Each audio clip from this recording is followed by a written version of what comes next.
నమస్కారం.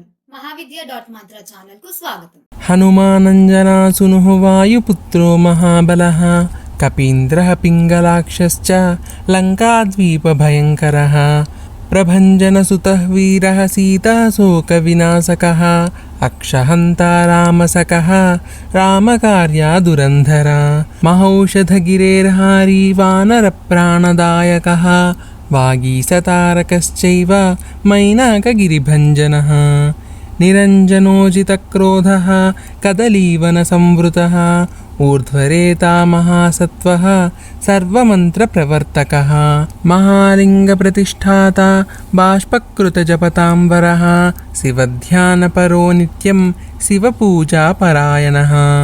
ఇప్పుడు మనం చెప్పుకున్నవన్నీ కూడా మొత్తం కలిపి 27 నామాలు. ఈ 27 నామాలు కలుపుకుంటే దీనికి సుందర హనుమాన్ మంత్రం అని పేరు.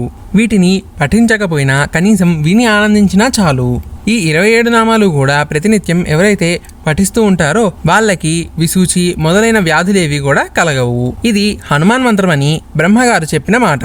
ఈ హనుమాన్ మంత్ర శక్తి సుందరాకాండలో ఉంది కాబట్టి దానికి సుందరాకాండ అని పేరు రావడానికి కారణమైంది. 27కి అలాగే నక్షత్ర సంఖ్యకి ఒక సంబంధం ఉంది.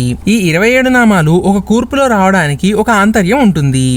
ఈ మంత్రంలో మాత్రమే కాకుండా దేవతానామాల కూర్పులో ప్రతిదానికి కూడా ఒక ఆంతర్యం అనేది ఉంటుంది.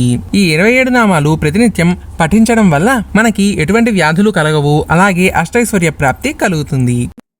ఈ వీడియో మీకు నచ్చినట్టయితే లైక్ చేయండి, షేర్ చేయండి, అలాగే సబ్స్క్రైబ్ చేయండి. సబ్స్క్రైబ్ చేసిన తర్వాత బెల్ ఐకాన్ క్లిక్ చేయండి. Thank you for watching.